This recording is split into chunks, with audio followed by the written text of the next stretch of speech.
I have it? Yes. Let me put this mute.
What's up, Tony? Tony, what's up with you?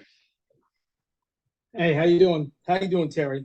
Can you email Michelle and tell her we won't start till 5:50? We gotta have the meeting beforehand.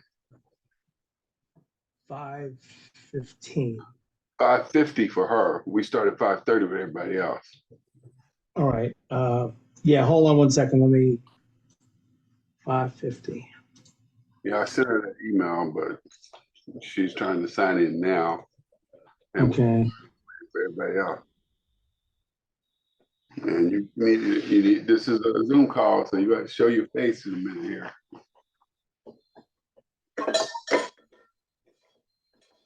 Find that email.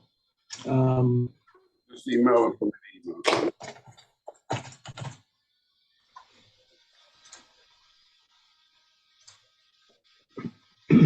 Okay, I got it. Let's see. I'm gonna make you the co-host as well, Tony. Okay. Electrical problems and issues over here.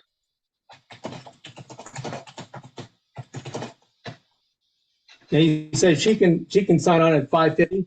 5:50. We'll start with her at 6. Let her know we're starting at 6. She can sign in at 5:50. Copy me on that, but I am going to. I can't even find your name to make you the co-host because the participants are not showing up on the screen. So that's that. Here we go. Okay, I got you now. So I'm gonna make you the co-host so I can sign on and sign back in so I can get a screen. Okay. Okay, Tony is now the co-host in the house.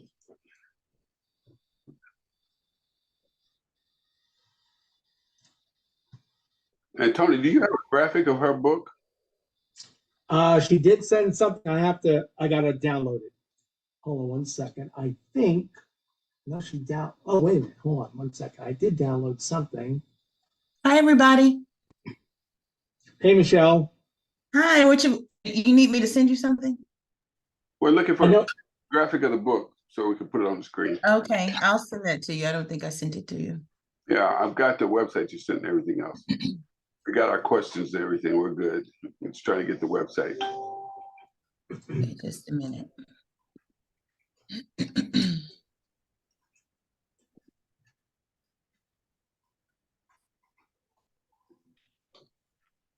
How are you today? I'm pretty good. Thanks for asking. How about you? Charlie, you had a crazy weather on your side of town. I'm having over here. What was that? It's the weather. It's electrical and everything. Oh, no, nothing's happening like that over here. You're so lucky. I'm moving to your neighborhood. I'm leaving Richardson. Yeah, it's all kinds of storms. Closer you get to Oklahoma, it happens. I know. And you know, I'm only 45 minutes. Got a question. We're going to start with you at 5:50, but what time is your game, your daughter's game? Well, she has a migraine right now, so we're kind of going through it.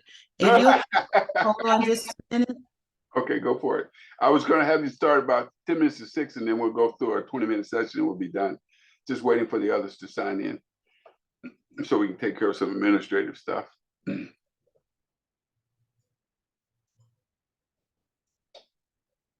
If you're gonna have to leave early, we'll just go straight to your presentation and call it a day. Tony, did you find the graphic? I haven't sent it yet. I'm looking for it. Hold on. Oh, okay. I thought Tony had it. Okay, thanks, lady.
Okay, I just sent it. Okay. Thank you, lady. Thank you. I'll look forward to it. I'll be right back. It just came in, so.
All right, people, thanks for joining us. We'll be getting in a few minutes here as soon as we get all our technical mishaps together due to the weather.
Okay, cameras on. Let's get started here.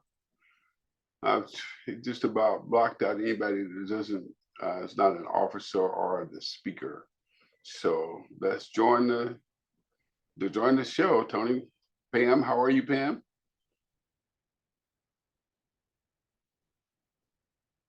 And Tony, you there?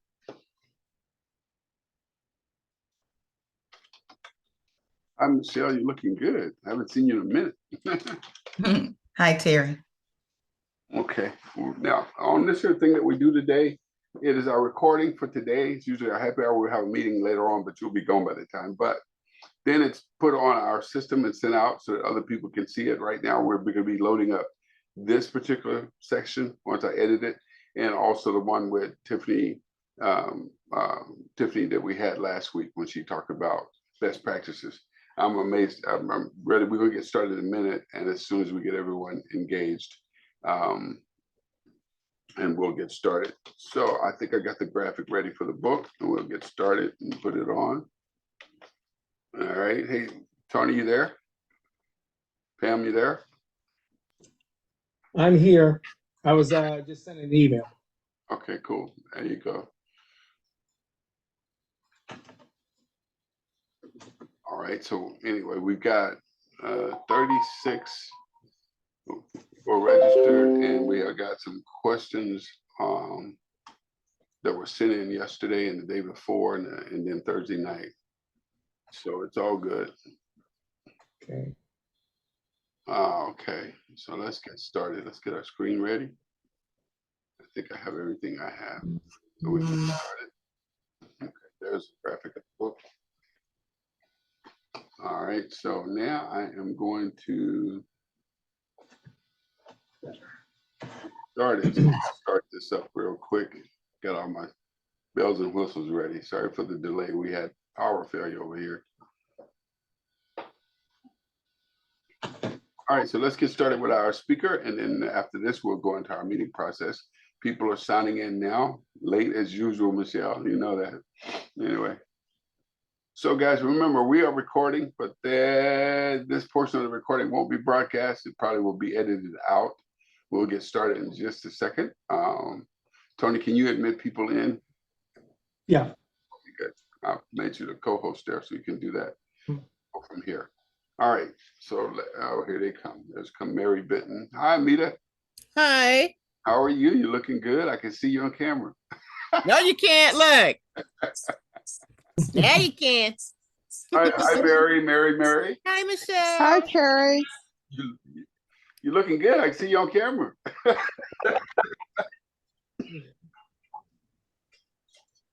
Okay, we're going to get started with our guest speaker portion of the event, and then we're going to talk about all things NABJ and media related.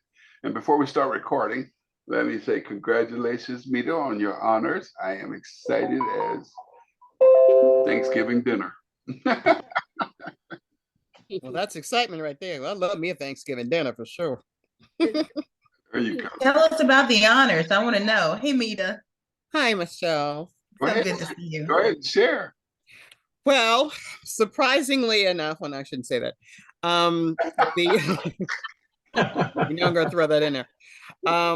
We recently found out that the founders of the National Black Public Relations Society Incorporated will be honored at the NABJ Hall of Fame luncheon on at the convention, and receive, ironically enough, the Pat Tobin Media Relations Award. So we're very excited about that. Unfortunately, Randy will not be able to go. So we're working with Georgia Dawkins, who's producing the event, just to make sure that we incorporate, again, all three of us, and really just the connection between Beepers and NABJ, and just kind of the important role that clearly PR and media relations members have made to the organization. So that's amazing and historical. Congratulations. Yeah, we look at it more hysterical along with historical. Well, we shall. It takes Mita. We shall see. Terry told me that I don't have to behave, so I am making sure that I maintain that all the way through as best as possible. This is an 8 misbehaving space. Go for it. Yeah, that's it. Now, That's it. does Beepers do conferences or anything? I joined for like a year or two, but never really got any information from it. And I always wondered whether they did. I put it this way. We used to when it was founded, so I can't tell you what kind of happens now on a national level. I know there are a number of local chapters that do a lot of very significant things in their areas, but I Oh, really good. haven't Okay. seen much on the national front in a while. I'm just a founder. They don't tell Randy or I anything. So there you go. There you go. So it takes me to give us a wake up call and keep us sober. I'm not asking anybody to stay sober. I'm just asking you to share a cocktail. Just saying. All right, we're going to get started here. I'm so glad you guys came out. I'm just trying to line up all the questions I got in the prior email, so it was kind of difficult. We get it all together. I just want to welcome everyone. This is the Media Collaborative, which is something that started as a result of the pandemic. And as a matter of fact, our very first virtual happy hour was with El Michelle when we did the big pivot. Remember that, El Michelle? And we were talking about what we were going to do and how do we manage our customers and what was PR all about in this new space. So that was 3 years ago, and 3 years, 3 months, and 33 hours ago. Yeah, I timed it. And so let me turn this thing off. It's going to ring all day.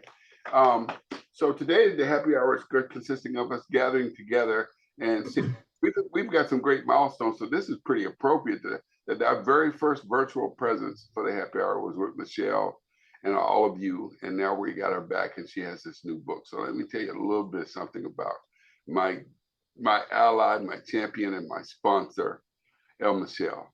Just a fantastic thing. Now, let me say this, she's a founder and a CEO. We know that much. She's an author.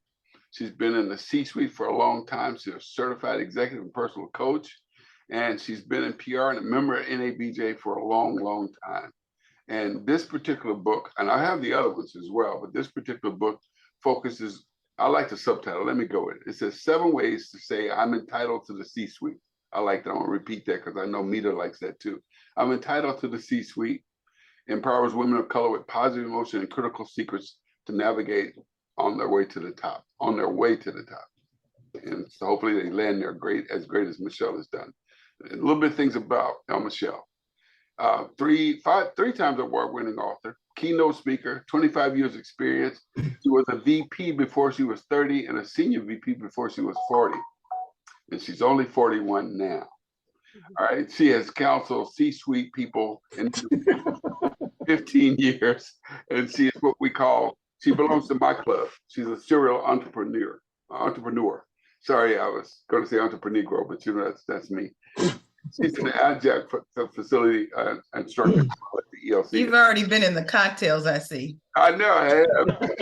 Remember, you see those drinks on the back? This is a happy hour, and I will not reveal what's in this cup, but I've already been through a few drinks, and this is for us to negotiate, for us to collaborate, and for us to celebrate ourselves, and also catch up with everything. So we got a big list of stuff going on. Now, what you got there, Michelle? You're the first person to show you. It looks like vodka, but it's water.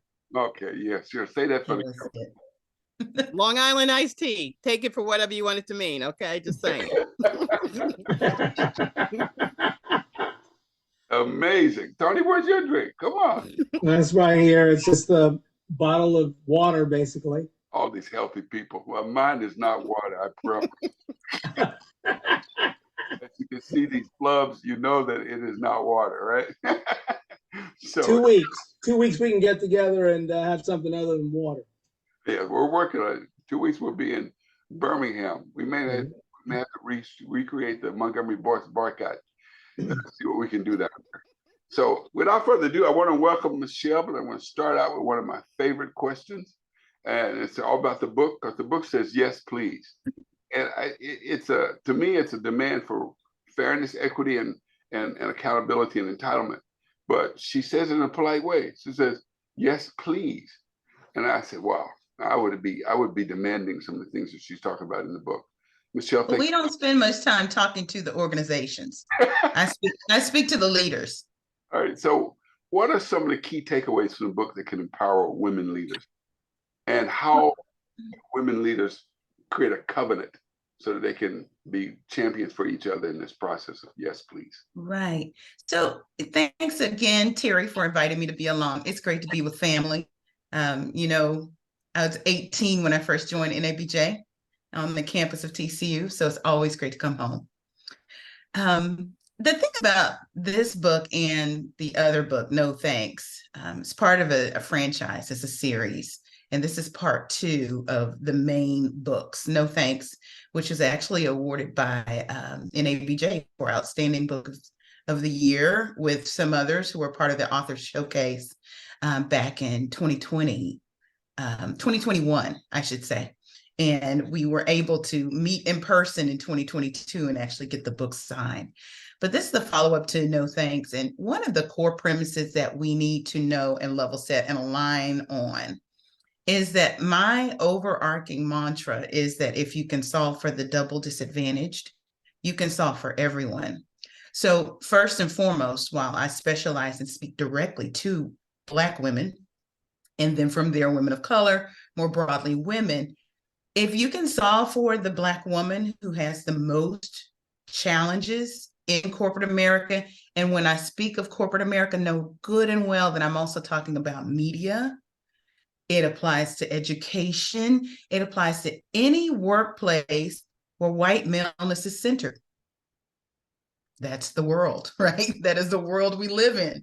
So that being said, it's a very inclusive book in that I'm able to share evidence-based insights and strategies based on storytelling that will help specifically Black women, but you better believe that there's leadership tenets in here for everyone. And some of my loudest, my loudest reviews have come from white women and white men, because they pick it up thinking, I'm going to be a better ally, and they walk away being a better leader. But it is culturally nuanced and gender specific as well. Okay. And it's based in science, positive psychology, and neuroscience. And that's one thing that we have not seen in the business aisle when it comes to Black female voices in business telling these kinds of stories. Typically what we hear, and it's all very welcome and all very needed, and they're soldiers in this battle, are voices who are speaking from personal experience, and their advice is from personal experience. While my story threads the book together, it is based on qualitative and quantitative research, and also evidence-based methods in neuroscience and positive psychology. So at the core of the book is the premise that happy people are successful people.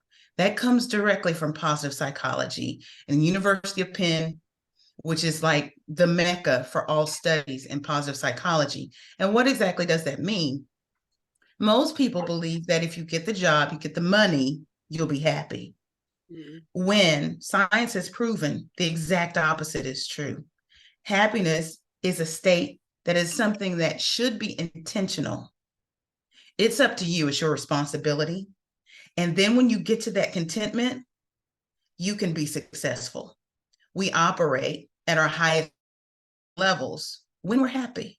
Now, to make this culturally appropriate and culturally connect with you, if you've been in church and you've heard them say, this joy that I have, you didn't give it, you didn't take it away. That's the happiness we're talking about. It's something that's deep, deep down inside. So what I found based on the survey that I did of 100 professional, high-performing Black women, I asked them if they were happy in corporate America, just based on the idea that positive psychology says you must be happy to be successful. 90% of them said everything but yes, which is startling. It's gobsmacked. It may not be so for Black women who are hearing this, because you're probably sitting up there going, well, I understand why. But the thing is, no one really has given that voice in this way. And while I do my speaking across the country, I write my books, I'm coaching, I'm hearing from women who look different, who work at different companies, work in different industries, work in different parts of the country, work outside of the US, that have very similar stories. And those are typically the stories that make it into the book, not just from the ladies who are included that have made it to the C-suite, but also for myself. I had a woman call me the other day, and she was in tears because she recognized part of her story in chapter 1. And it wasn't tears of, oh my God, she told my story. It was, she felt seen.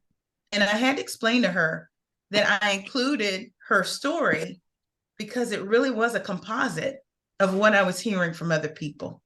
So without getting too far down the line, the book is built on the chassis of 7 affirmations.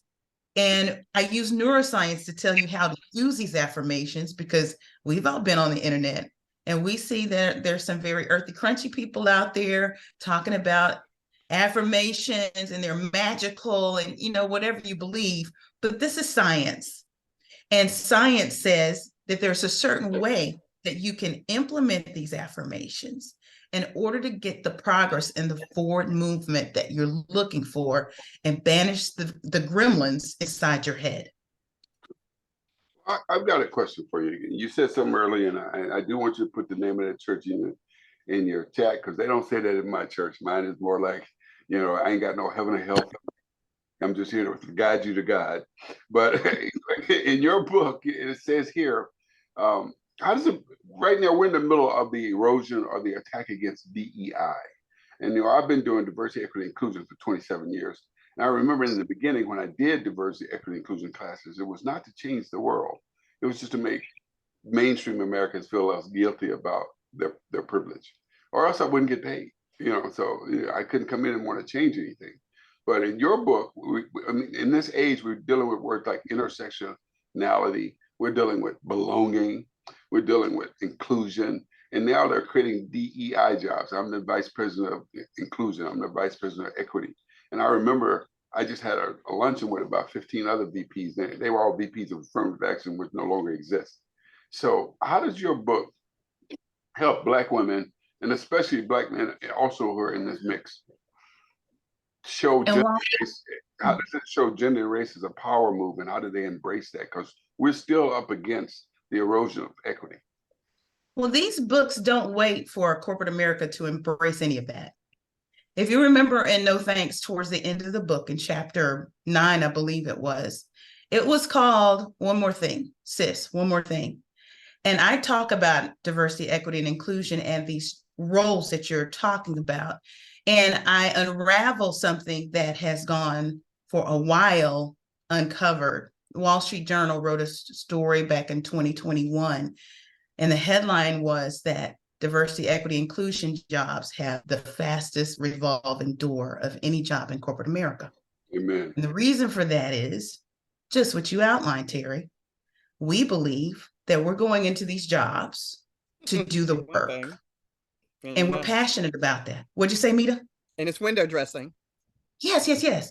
Well, and this is what we have to understand before we even get to yes, please. And it isn't that you have to read No Thanks to catch up to yes, please. It does help to level set concepts like these, that corporate America was not built with us in mind.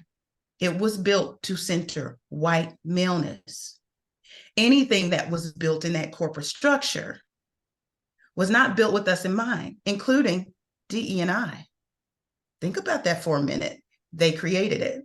So we come in and Black women over-index in these positions. That's why when things happen in Hollywood and those ladies were leaving those jobs a couple of weeks ago, they're all Black women. Like, what's going on? It's because sisters believe, and folks call it the glass cliff. We believe that we can make that difference. We can go in there and do the work. Our definition of the work does not align with their definition of the work. They're not concerned about the work. They're concerned about what it looks like on the outside, the PR of it. They want to be able to check boxes here and there. But if you try to cross over too much into territory that, you know, may just be a little bit outside of the whiteness, or if you're not out there trying to be all things to all people, it's more diplomat than social impact. If we're really honest, going back 50 years, 50 plus years, John H. Johnson was the first to put any kind of multicultural marketing, they didn't even call it diversity and inclusion back then, multicultural marketing program forward to the likes of McDonald's, Ford, the big brands, and made the case that there was an audience out there for it. Okay. From that point on, we just really did multicultural marketing, and it really was to Black folks. At some point, we decided to broaden it. I say we, it wasn't us, it was the powers that be, whoever we were working for, decided, well, it would be a nice to have. One thing that you need to understand too is where a company's real values lie is where the money is. Follow the money. These DE&I programs don't have the budget that they need. These are folks that are under-resourced. Some folks are even told you're going to be on a committee and then not even given, you know, an agency or a firm to work with them, consultants to work with them that are truly experts. And then when you start to cross over into that realm of, we want to talk about race or anti-Blackness, that's really crossing over into a realm where a lot of people aren't ready to play. And we started to see some of that before George Floyd. George Floyd happened, and there was this major pressure for everybody to look like they were doing the right thing. And now we're 3 years later, and what are we looking at? Yep. So we cannot wait for corporate America to get their ducks in a row because they've proven they won't. I'm like Nike, I'm there for the leader. I talk to the leader about what she can do or he can do to navigate the environment that is inevitable. And a lot of that happens between your ears. Okay. And you said something earlier about the exodus of the DEI officers, and most of them are Black women because they never gave Black men those positions. I just want to put that out there right now. But what my question to you on this, is do we find it in Yes, Please? How can leadership that is currently there, that are there to make the change, make this moment, make this moment we're having be a movement when we're now seeing it being a road back? Like in your book, you talk about how to cultivate and harness positive emotion to overcome obstacles, especially in a corporate setting. So how are we going to do that? How is it going to do that when you see the exodus happening and you see, even in the entertainment PR world, they're talking about how this was just a PR move. It wasn't really authentic. So how are we going to cultivate? Terry, you got to know where I sit on this. I've had the diversity, equity, inclusion positions. They're bogus. Don't take them. They're career enders. Right. There is no real career path there. How many DE&I chiefs even have you seen move into the C-suite, the real C-suite, in the same company? It just doesn't happen. It's because they're expected to go there to either live there and work mediocre or do the work and get pushed out. That's the reality. So the work that I do is really about the individual and figuring out what she needs to do to get where she needs to go. Now, one of the things that you'll see in the book, we talk about how to look outward in order to seek positive emotion in supporting other women leaders, other Black women leaders, even your brothers, and celebrating with them because it evokes positive emotion in you. Sometimes you have to look outward in order to overlook some of the stuff that's happening to you. So before we can start a movement with a bunch of people, we got to get our heads right individually. And that's where my books concentrate. So I'm not there to get corporate America to do jack because they're not going to do it. They're not going to do it. I'm here to help these women get where they need to go, live the lives that they want to live, and do it happy. Okay, so happy. That's another key word in your book and in some of your lectures. And I am your #1 fan, president of your fan club. In your book, you talk about 90% of the women are not happy at work. Right. And I already know 99% of the Black men are not happy at work. I got you on that one. But what are the things that they can use in the book to create that happiness, that emotional power that they need in order to maintain and stay in that C-suite? Well, here's what you got to know about why they're unhappy. The rest of the survey, there were questions about sponsorship, there were questions about advocacy, and people who actually hindered them. Okay, so at the end of No Thanks, the remix, the second edition of the first book, we first introduced some of this research, and the person who topped the list of the people by race and by gender who were the most hindrance to Black women in their leadership aspirations were white women at over 60%. Over 60% of the Black women who responded said white women were a problem to them in their leadership aspirations. That's number one. Who topped the most helpful list? This is interesting. By race and by gender. Any guesses, any educated guesses from my sisters on the line? All right, Pam, go ahead. Tell us something. You're on mute. I would guess that it would be us, Black women. We're always helping, taking care of, nurturing, counseling, fixing stuff. We're the ultimate fixers of everything. You're half right. Is it 41% were Black women. Mhm. Another 41% were white men. Wow. Now, here's the rub. If you look at the numbers, only 7% of Fortune 500 C-suite leaders, that includes CEO, COO, CMO, all the C's that are direct reporting officers, are Black women. Right. That's in the Fortune 500. Right. There are not enough of us to make an impact. Yeah. So overwhelmingly, anecdotally, I hear from Black women that white men have been extremely helpful to them. And so we don't discount Black women because we're in there doing the best we can. But the other thing is, these white men, there are more of them, they're more empowered than anybody because it Right. centers them. Right. They can risk Exactly. putting someone out there because it's not going to come back and haunt them in their brand. Mhm. Exactly. They know they have the power. Right. So it's interesting. Let me tell you more. Okay. Women of color showed up third on the hindrance list. White men also showed up number 2 on the hindrance list. So we had 60% white women on the hindrance. We're going to call her Karen. She's that problematic white woman. We all know her. Okay. Then followed by Chad. Chad's in there. Mhm. He's not helpful either. Okay. Then followed by women of color. I keep it real. There are some folks that will do the dirty work for them. Right. Okay. Mhm. Followed very low. Black men barely on the list at the bottom. Good for you guys. Okay. But here's the thing, on the helpful list, white men, Black women tied. White women next. Women of color next. This is most helpful. And brothers at 9%.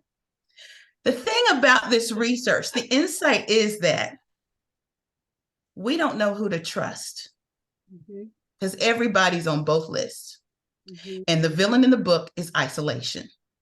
Wow. Well, that's a huge issue overall. And even for the brothers, they don't really have much of a stakehold on the leadership role either. You know, you get one. I mean, come on now. I mean, how many ways can you keep focusing on, everybody focused on Ken Chenault, or then it was, Kid Carson. So you didn't have that many choices. The numbers aren't there.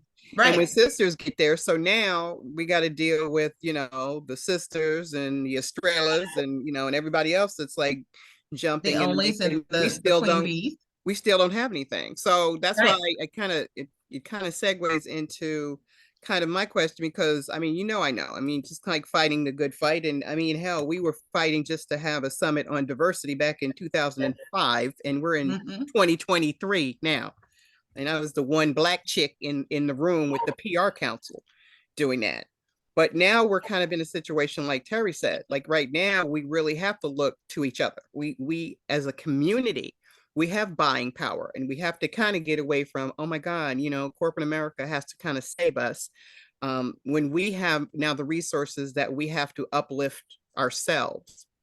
So Absolutely. my question to you is, again, tying into that whole venture capital impact investing, how can we, using this type of information and the McKinsey report talking about the opportunities inherent in providing support systems for venture properties by people of color, particularly Blacks and Black women, how can we get each other to support each other? We'll spend, $500 for a pair of shoes, but we're not going to invest $100 into somebody's, property or project or media entity. How can we kind of get that messaging out there that kind of says we can't keep focusing on what the Supreme Court is not doing or not saying, when we largely, our ancestors had to teach each other how to read. They didn't have like education. They didn't have to worry about any of that. So if we You're have to hitting on go a back few to different promoting chords. it, how Yeah. can we do that? I'm going to go back to No Thanks again. The original book, Mhm. it talks about how to recognize, embrace, and articulate your own value. Unfortunately, because we're seeing women of color and, scant amount of Black men on the not so helpful list, these are people that don't value themselves. So they're not going to value you. Okay. So we're back to the individual before we even get to the messaging. We've got to get our head straight, and everybody is responsible for their own head. And that's the issue. So you're not always going to have folks that are going to be thinking, well, I need to help my brothers and sisters out, because some of them are involved in centering whiteness too. And they already think, walking into a room, that gee whiz, she can't be in charge. It must be that white man over there. When I was running my agency, and some of y'all remember I ran an agency for about a decade, I knew to bring my 2 white consultants. I can just pay it. What was that? I'm trying to figure out how we can use it. We got it. Oh, maybe she just. I got it. It's muted. Keep talking. Okay. I would bring my 2 white colleagues in with me, white males, and we go in there to pitch the business. And the people there would direct all the business to the white men, assuming that I was not in charge. We played the game. And as soon as they offered me that business and I had that contract in my hand, my white brothers would tell them, now she's the boss and she's going to execute this. We would get the money. But it was because I recognized that there were some white men that would actually work with you. There were others who would not. And at some point, you're right, Mita, we got to start thinking more about ourselves as a people and recognizing the value in ourselves so that we can recognize the value in somebody else. There's a chapter in Yes, Please. It talks about sponsorship. And the affirmation is that I am entitled to sponsorship that actually works for me. Because too often what we have is the 13% of the Black women that responded and said, I do have a sponsor, because it's a problem getting one to begin with. If you're a Black woman, Black man even, it's very difficult to get one. The studies have shown us this. McKinsey, Lean In, Catalyst, all of them have shown us this. But when you get them, are they doing their job? And we have found that there are women who've been undermined by their sponsor and by sponsors that look like them. They have been involved with sponsors who wrote checks that they couldn't cash because that sponsor is still trying to get their seat at the table, even though they're in the corporate jet. But they aren't honest enough to share that with the folks that they're. But they also know that there's clout that comes with saying you have these rock star mentees, these rock star executives that you're sponsoring. And we say this in the book, there is equity in our names as people who need to be sponsored. And so often we forget that. We think the person with the power is the only one that holds the power. And what does that do? We sit in that middle management job for years, waiting for that sponsor to bang their fist on the table like they said they would. And then you're facing retirement, and you never made it where you wanted to go, and you're wondering why Chad and Susie just passed you. Why are they SVP? I don't understand. So yeah, Mita, the problem is this. Individually, we've got to get ourselves right in between our heads, in between our ears, in our heads, in our hearts, until we start to value ourselves and see the value in other people of color just like us. We're not going to budge. I want to expand on that a little bit, Michelle, because Michelle, you've done it. You know, I do this all the time. I put the link in the chat from Anthony Browder, and he's called a cultural memory specialist. But we've lost our cultural memory. We need to restore it. We let our names go. We have surrendered our way of life. We lost our appetite for our own selves, and we have decided that sliced bread over there is better than our own. The ice is colder, white man's ice is colder. Right. So therefore we undermine. I'm working with volunteer organizations where they've decided who would be the diversity equity person, but when I come in to try to do diversity things, they block me. And I always have this in the lecture. I said, stop having a Black friend. That does not make you have a Black understanding. That just makes you have a neighbor who's Black. And they think that they connect to one, that they can stop the rest of us, and they'll put those people in charge. We have a general loss of memory anyway, because few of us can tell our story beyond slavery. And we existed thousands of years before that. We have false. I'm glad you mentioned culture, because you know, I'm a student of culture, and culture is wrapped into this book like airtight. And we talk about how generation over generation, we've seen things a certain way. And there's a thing called epigenetics, which talks about how our trauma is etched into our DNA. So there are some ways we're going to act based on what our grandmothers, great-grandmothers, great-grandfathers, great back to slavery had to endure. So I give you a great example, and this is around neuroscience. Fear, the idea of fear. Fear was the villain in the last book. Isolation's in this one, but fear is one of those things that we've been trained to say is a bad thing, when God gave us fear for a very positive reason. It protects us. So if you're in the bush and you have your young naked and afraid, your husband's out there hunting and gathering, or maybe you just got finished doing that, but you hear a rustle in the bush and you're there with your young, what do? You're going to protect. You're going to shelter. You're going to protect. And how do you protect? You either bundle up and, you know, get under cover or something. You don't sit up there like I'm going to be a sitting duck, you know. Okay. So you either run or you fight. Either way, you're trying to protect. You're right, Mita. But that's the fight or flight. When you go through trauma, that is heightened. Okay. There is a thing called resilience. It is a trendy word to say these days. And Black women love to talk about how resilient we are. We get our passport to resilience from adversity and trauma. Watch where I go with this. That's not a good thing. It's good that we're resilient. We can learn from our adversities if we allow them to teach us. And yeah, it allows us to bend and not break. But how often do we go back and heal from the trauma? Not often. You don't heal. If we don't, guess what happens when the new opportunity comes? And you've already been mowed down by that Mack truck, and you're about to cross the street again, and you're looking both ways. You don't see a Mack truck, but you don't cross the street. That's what's going on with a lot of us right now. We won't run to the risk, and this is a shame, because our resilience is in our DNA. And this is the transformational leader that these corporations say they're looking for. Run to the risk, manage through risk, innovate. You all had grandmothers making something out of nothing. Shoot, you do it yourself. That's innovation.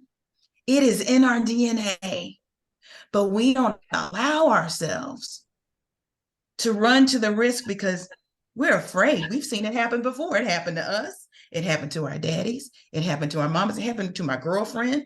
We've all seen what white supremacy can do in these spaces. So if we're looking at our parents, and this is interesting because my core audience is in the middle. They're mid-managers, they're middle-aged, so they're like Gen X, some cuspers who are almost boomers, right? Very few millennials. They're creeping up in there, but the millennials did it a little bit different than we did. And some of us scoffed at them, but we can learn from them. But we watched our boomer parents who were largely not a part of corporate America. And if they were, they definitely weren't in the C-suite, very minuscule numbers, okay? We watched them get the good job. Some of them got the degree. They got the good job. They put their head down and they worked. They grind. They worked hard and they waited for somebody to tap them on the shoulder to recognize them. Mm-hmm. And it did or it didn't. You didn't merchandise your work. What was that? That's like bragging, right? You didn't merchandise your work. You sat there, and even if it got traumatic, you stayed there in that job. You didn't go to another job. You got a good one right here. We watched that, okay? And our generation is living in a totally different new world. It's a fractured digital and cultural economy. Mm-hmm. So suddenly we have choices. Now let's go back to our millennials who were here for about 18 months, maybe 3 years. Okay, I'm out of here. See ya. And we went, you're job hopping. Your resume is speckled. You don't want to do that. You want to stay in one place. Well, guess what? Research shows that companies do not plan to keep anyone more than 3 to 5 years now. All these layoffs that you see going on, and some of them aren't called layoffs. They're called early retirements. Mm-hmm. They're called retirements, especially if you get in that officer realm. They don't call those layoffs, but that's what they are. They get pushed out, and these are the ones with 25, 20, 15 years, boop, pushing them out. So what happens? We end up in these bubbles we thought were safe, even though psychologically we knew they were not safe. But we've been trained to sit there and just take it. When the fastest way to get a better title, get more money, get better position, is to move out. Mm-hmm. Move. So what I see is I have women in the middle who are facing retirement and realizing they never gave themselves the opportunity to dream, because in this book, you can not only get pushed out of the leadership pipeline, which is spewing women, period, led by Black women the fastest. Black women are jumping ship from corporate America and starting businesses because the US Census shows it. And it was accelerated during the pandemic. Catalyst says the reason why is we're tired of the BS. Mm-hmm. So we're starting businesses like crazy, but those that are staying in there are holding on by their fingernails. And they're recalling that once upon a time, they wanted to lead something. How do I do that?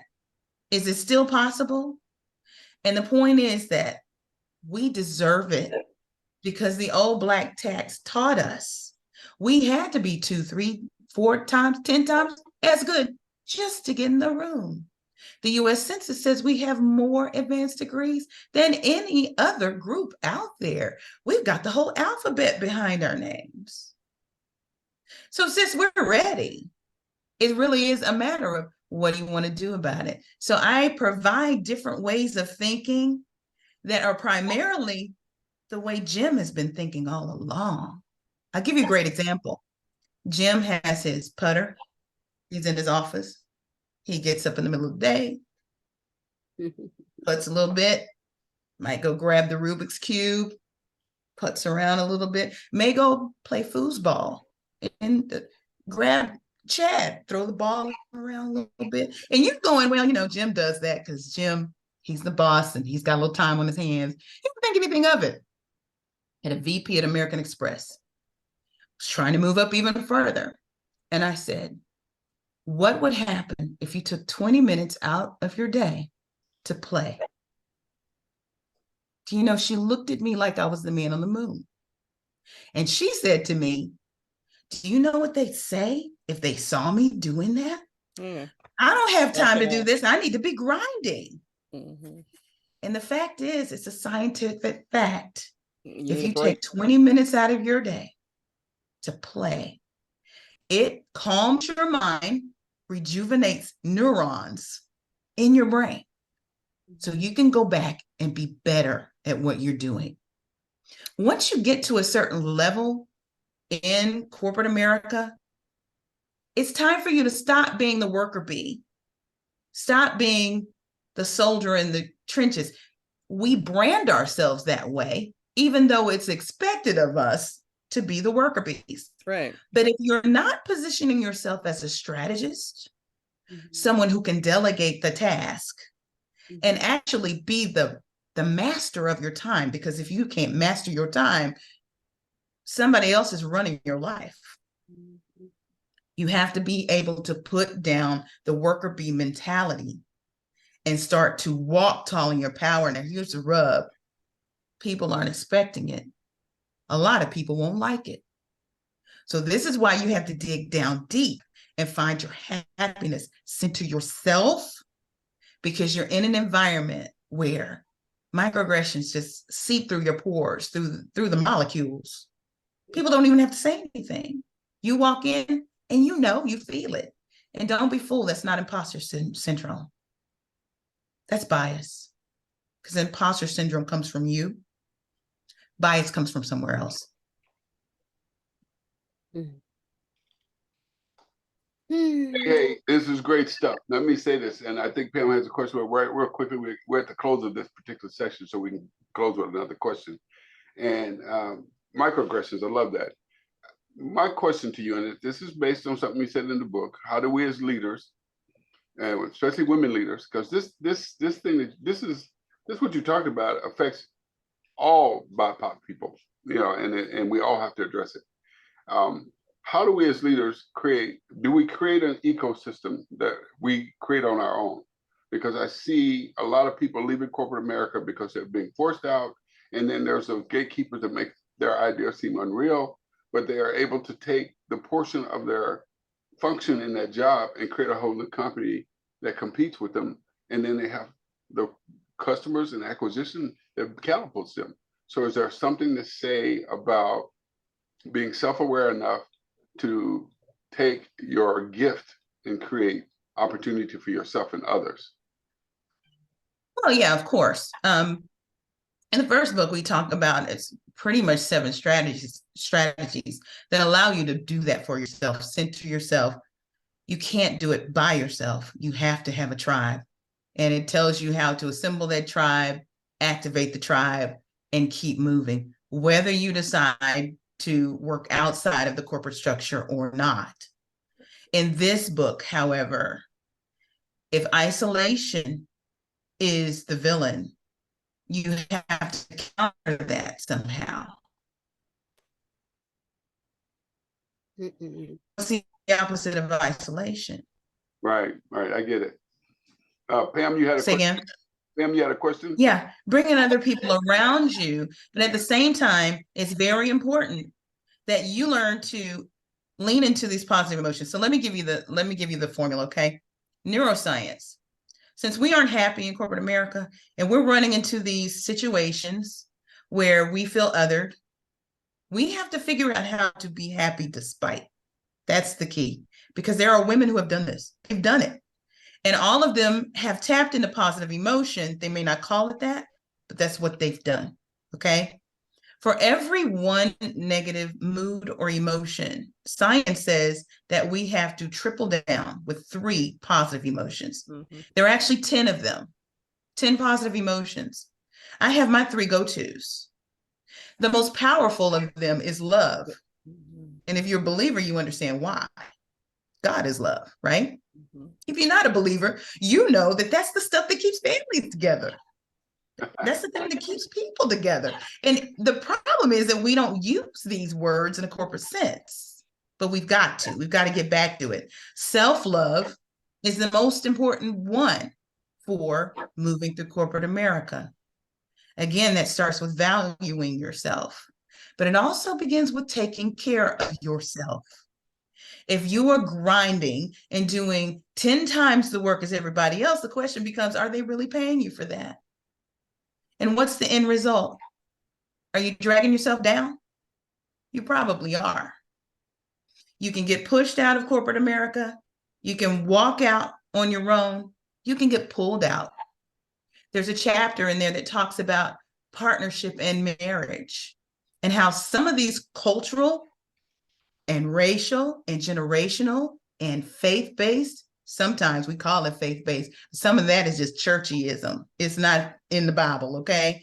That will cause us, psych us out. I'll give you a great example. Why would you be cooking 3 meals a day, trying to clean your house from top to bottom every week, and get on a plane and travel for a high demanding job? Why would you be doing that? Anybody? Can't good help these days?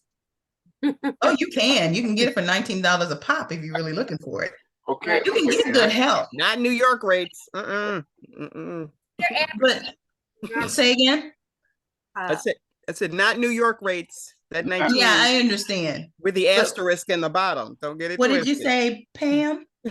Yeah, I've seen that ad, the $19 to clean your house and stuff. I've never done it. I mean, but there are other places you can go. The point is, that's not for rich people. It's not just for rich people. But why wouldn't you do it outside of money? Let's say that you could afford it. Why wouldn't you do it? You know, some kind of satisfaction, psychological satisfaction in saying, oh, I did this, I did that. You know, that particularly is on Black women. I feel that, you know, somehow our burdens that we carry. Where does that come from, Pam? I don't know. Well, that's historic. Keep talking.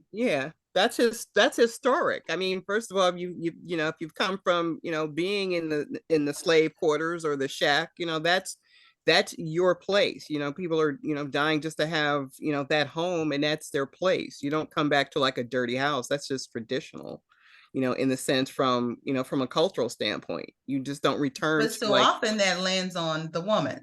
Exactly. Where's that come from? Yeah. You know, where's it come from? Those are just those roles that were, you know, instilled. That's like that mindset that was instilled in us, that you do that. And the roles that were determined again by those who are in those power arenas that kind of designated who did what and who did what where. And those are traditionally held beliefs created by the power structure, so they didn't have to do the work. Okay, and they put women in. It's highly patriarchal, but we bought into it. Right. Black people bought into it. One, because it was modeled for us. And then we saw our parents and grandparents do it. But our moms, as we've already outlined, didn't have these high octane jobs that we have today. Or they did, but they still did but you know, again, it depends. I mean, coming from that household where, you know, even with brothers, it wasn't patriarchal. You know, our house, everybody learned how to cook, clean, wash, all of that. Well, and we talk about the unicorns, those brothers that do that work. Right.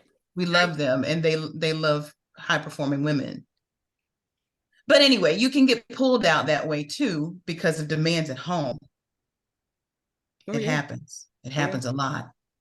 So we have a lot going on, and there's a lot that we need to do, work between the ears. And that's why Dr. Jeff Gardier is my forward America's psychologist. So this is a business book. We tell a lot of stories, but it's science-based.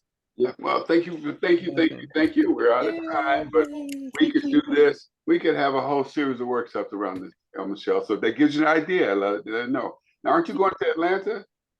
Yes, I'll be in Atlanta at the end of the month, between the 26th and the 27th. The first 3 days I'll be there for the Executive Leadership Council C-Suite Academy at Accenture. And then the evening of the 26th, I'm having a book signing. So if you're in Atlanta, and you can make it to 44th and 3rd Bookseller. I will be there signing my book and in conversation with former NABJ President Candace Presley. Right, there you go. And I want to thank you for being here today and shedding the light on the work that we have to do, because I think we have to create the power of our own ecosystem.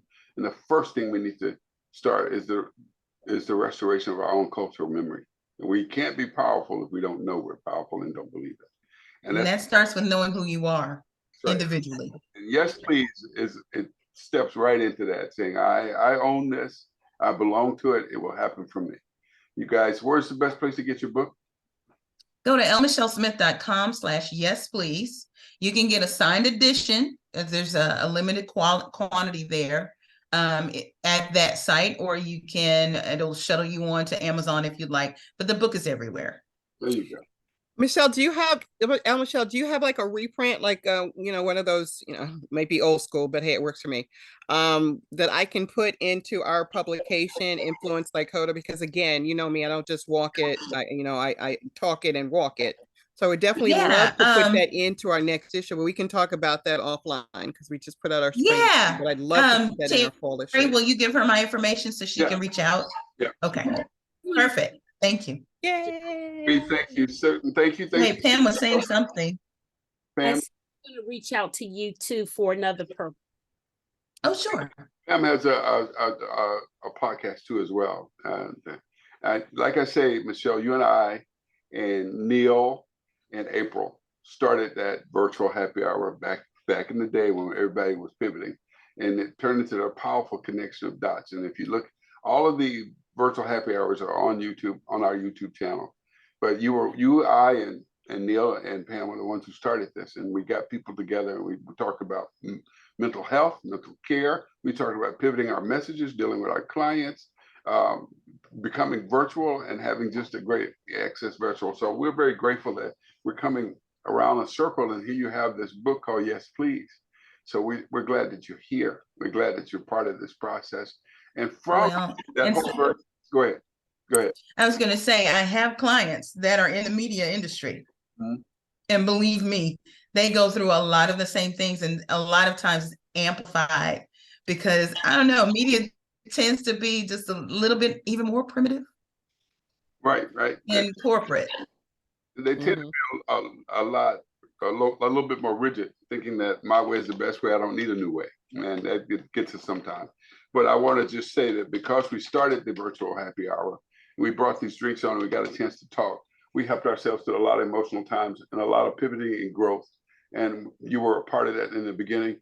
And that virtual happy hour, this thing that I started and created, has yielded so much. People have been able to go and use virtual as a job task. People have created other podcasts from it. There's so much that's happened. People are reaching out. People have embraced shelter at home, working remotely. I mean, we have words that entered into our vocabulary that we now understand that was not a part of our vocabulary before. We never had live streaming. We are binge watching. We have a whole lot of things, and the creation of the Media Collaborators Happy Hour created a whole lot of support for a lot of people across the board. And I just want to say that to everybody who's on the call, when you go to the Zoom channel, you'll see Dr. Reverend Pamela Fox talking about Black male mental health. You'll see Kayla Adams talking about pivoting your marketing messages during a pandemic when you are COVID friendly. Of course, my campaign, We Must Survive COVID-19, went from being a media related broadcast to reaching audiences as far as Austria and China. So this creation helped a lot, and you've been an integral part of the beginning. So we appreciate you, and we can't wait to buy your book, and we're looking forward to seeing you live. My pleasure. Thanks, everybody. Thank you. And for those who are part of NABJ, we want you to stay so we can discuss some housekeeping issues. But let's go off mute and give Ms. Michelle some applause. I'm glad you were here.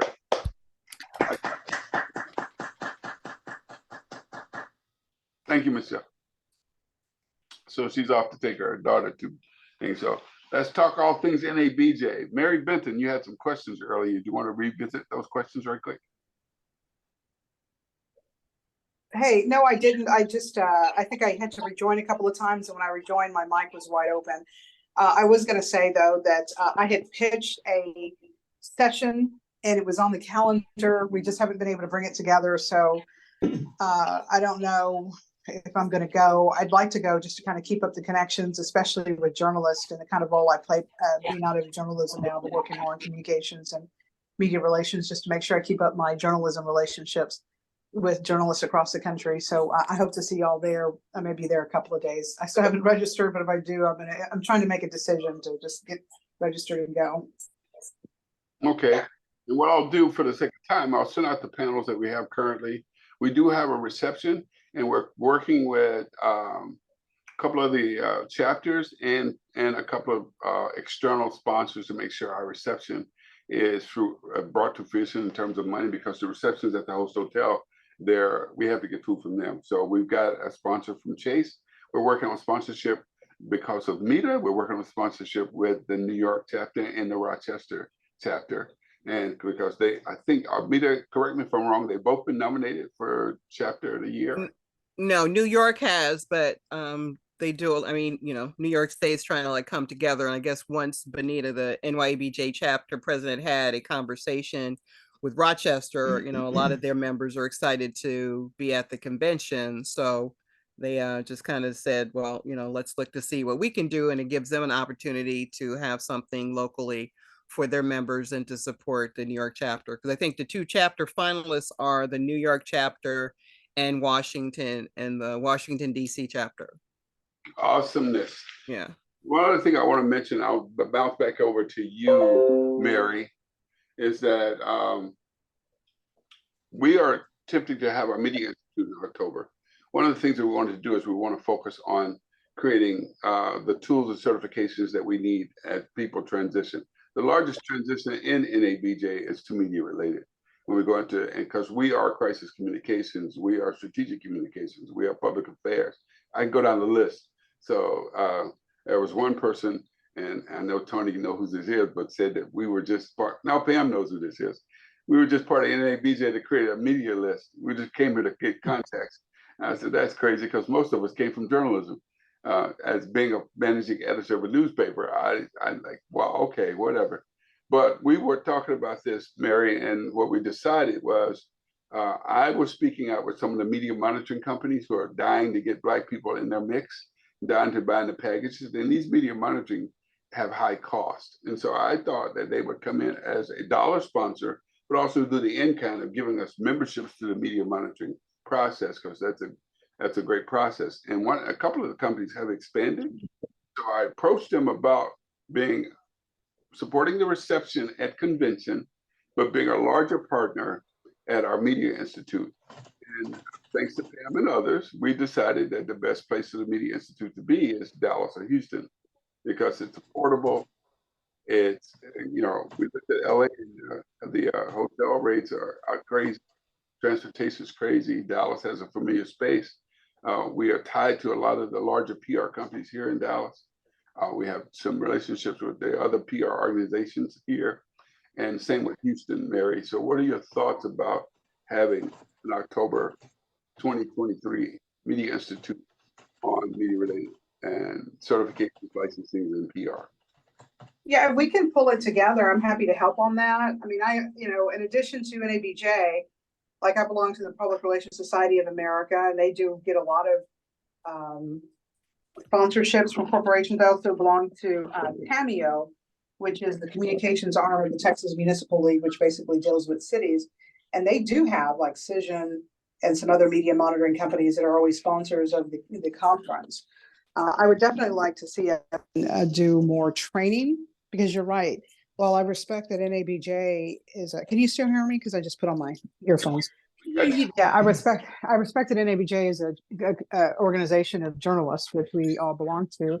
But as people start to transition, there needs to be actual training that we need to talk to people about. Like, how do you write a communications plan? Because it goes beyond, communications is beyond just media relations. Things that a lot of us had to learn on the fly when we were moving into these communications jobs. But anyway, I'd love to help if I could. The mayor. Go ahead. Cision is one of the people that have shown an interest to get the media related people together and get They have a whole journalism PR transition camp they want to attach to the Media Institute. And so I appreciate what you're saying. We're going to stay engaged on that. Pam, you want to add anything else to the joy of being a media-related task force member?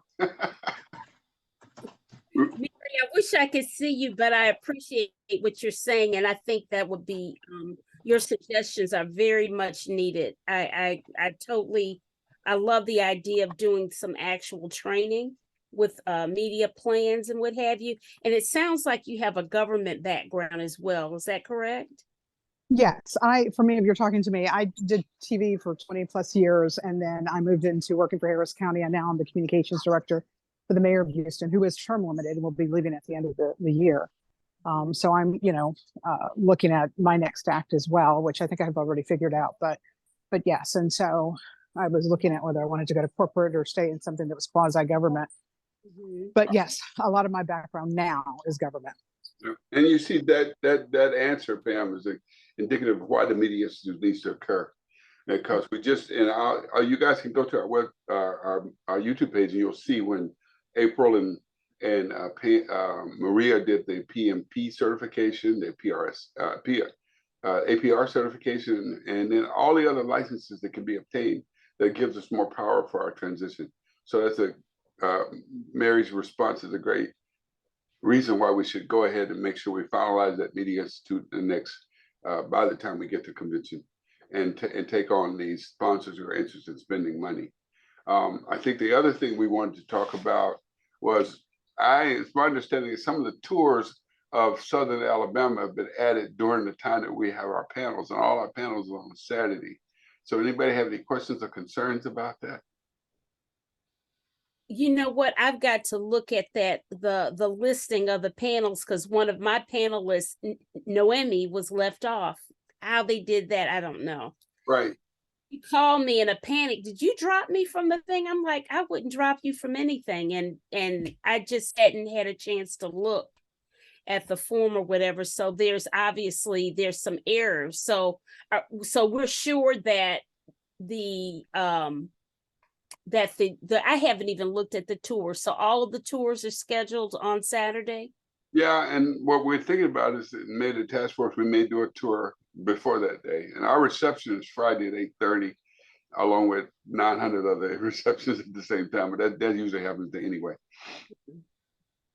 All right. Any other questions or comments about that? Tony, you had any concerns about convention? No, I know that I signed up for one of the tours to go down to Selma. So I know that's like 8 to 2 or something like that.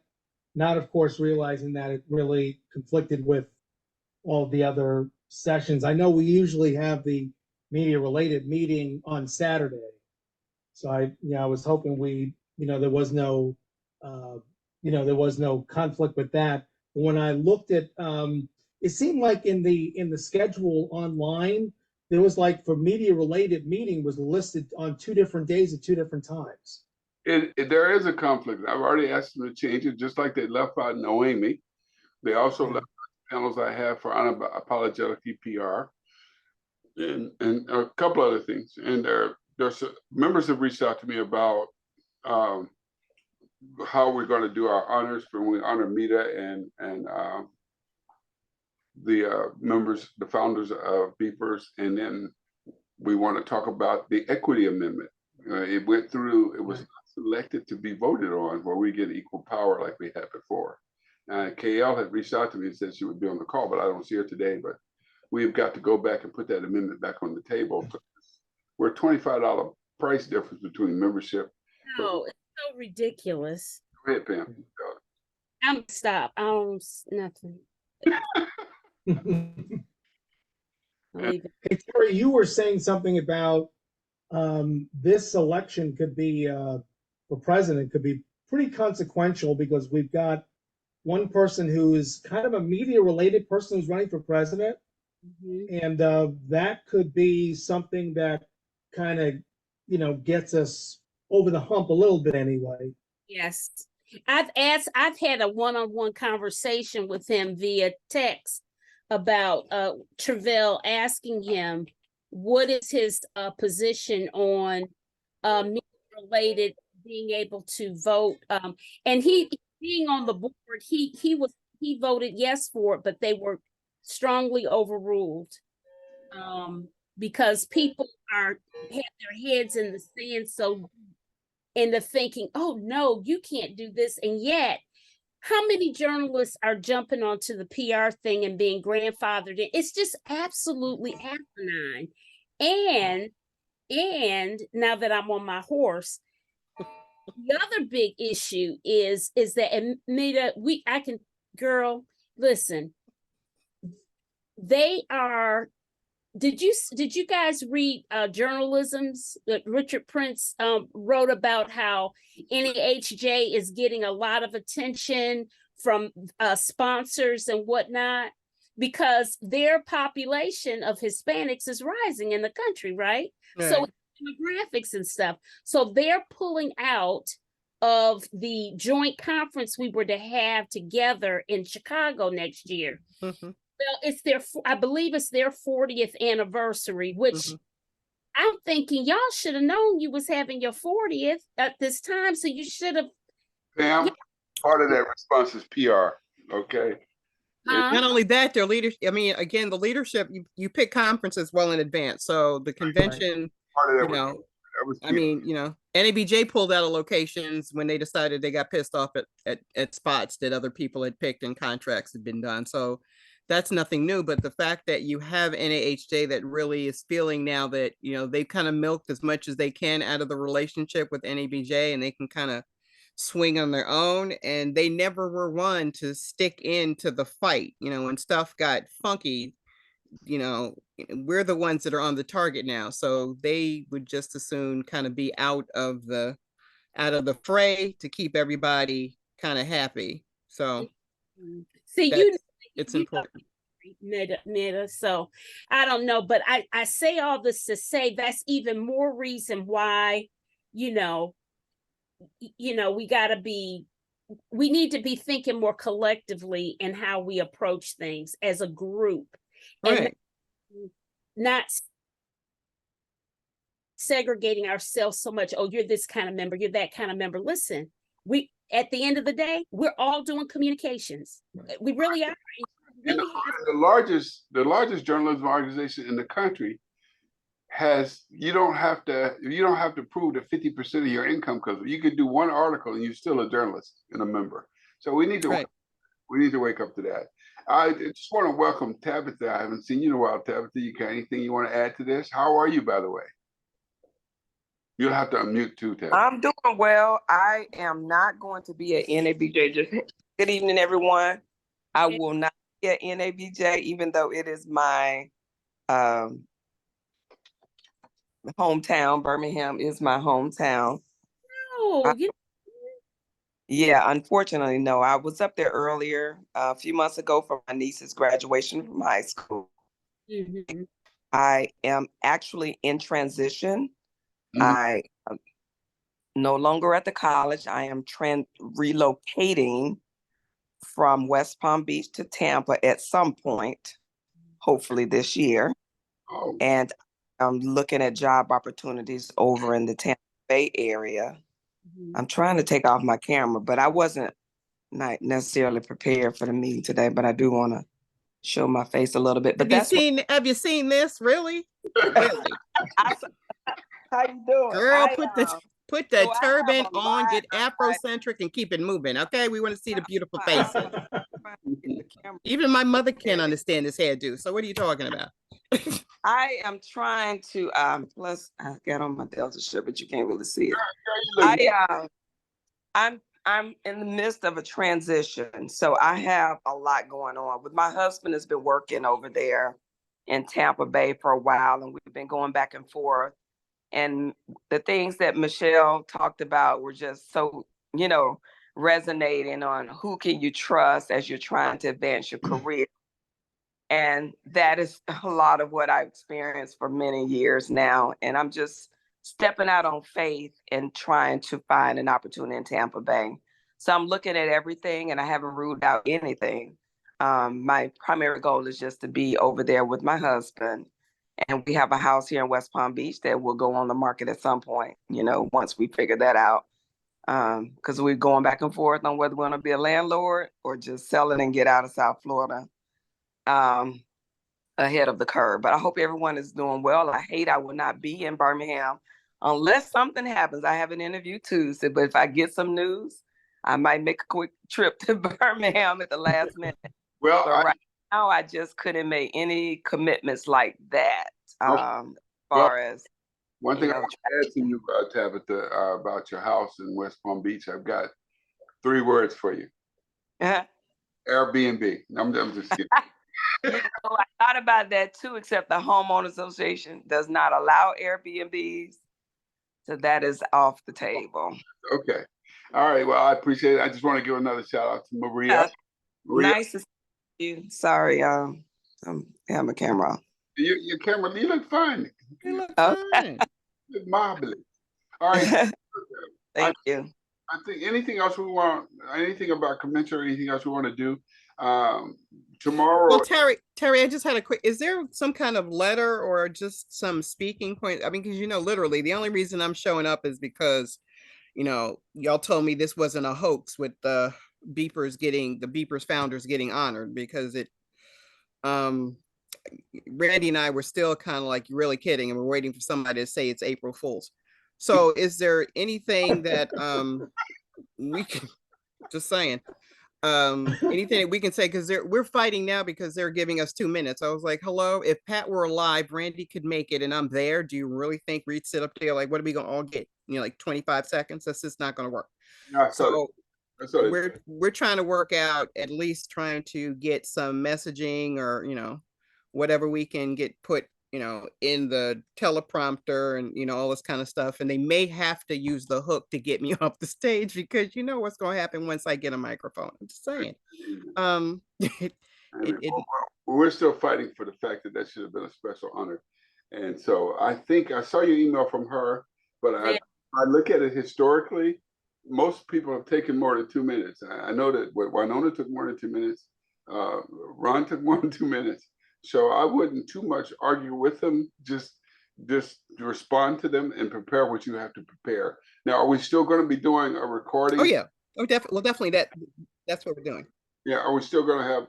You're not still going to do a recording for Randy so we can showcase her because she can't be there? Well, Georgia didn't give us any inclination that they were going to kind of do a, you know, like a voiceover thing. She said, well, if there's any way we can incorporate things into kind of a lead in, you know, with the actual presentation part, and then do the remarks. But, you know, of course she had to go back. I mean, she's the producer, but, you know, she's like, I got to go back and talk to some people, and, you know, I'll get back to you. And that was over a week ago. So, you know, like you said, I'm, you know, I don't fight the power. I just fight the process and just go do what I'm going to do anyway.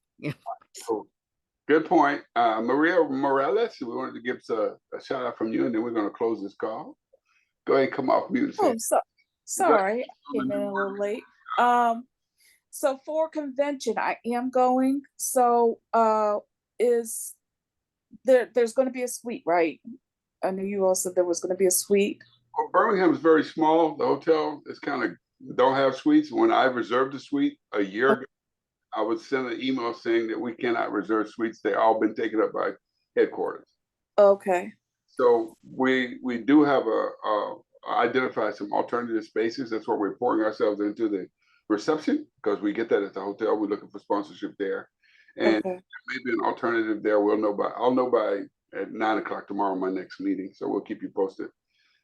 There is so we don't have a suite per se, because the task force and the chapters were not allowed to get suites for this particular convention. Oh, interesting.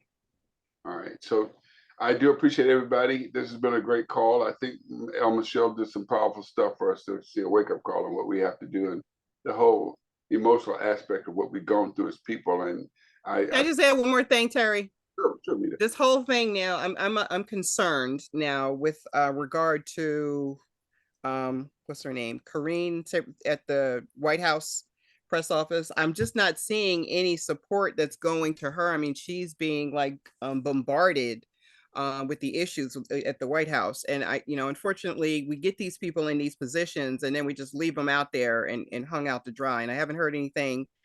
If it's there, I haven't seen it out of NABJ, like in support of her, and even the attacks that are going on with the Vice President Kamala Harris. I mean, we've got a lot that's going on, and whether it's from a media standpoint or a journalism standpoint, there has to be some kind of, we have to have some kind of voice coming from somewhere that's supporting our people in these positions, because then once they lose it and you get like a Karen or a Chad back in there who are doing less work. Right.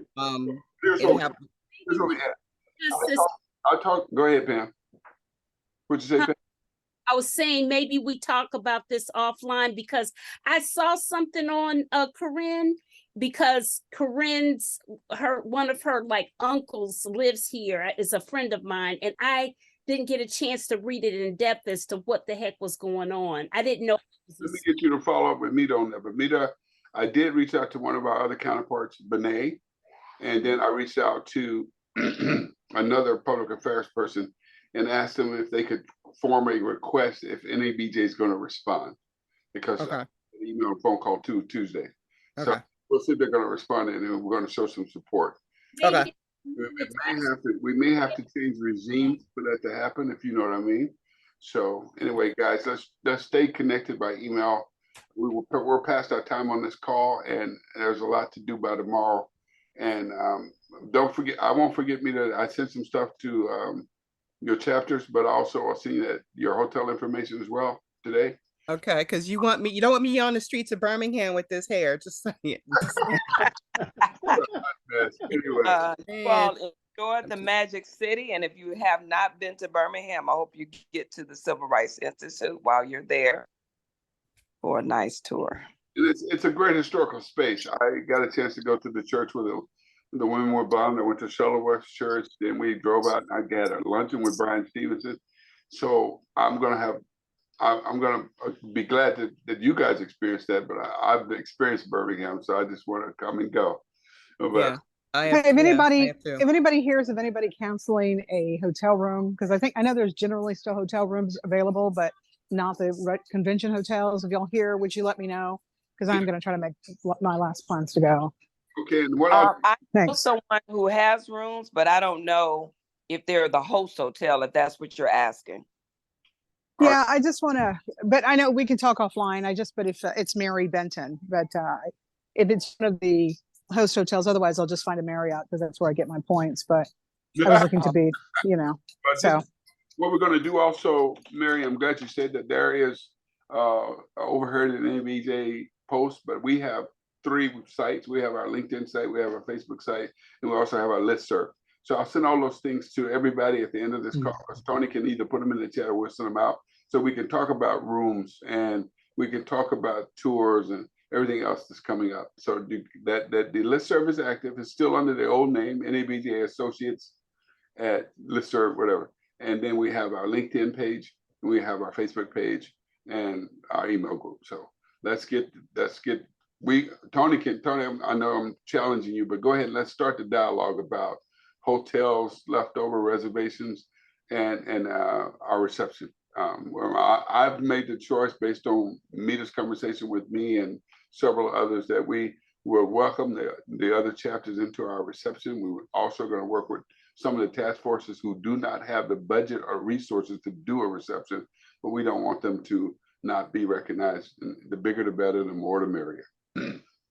So you said hotels, receptions, and what was the other thing? Support for the hotel reception, and also registration. There's several people who are not able to go to Birmingham that want to transfer their registration.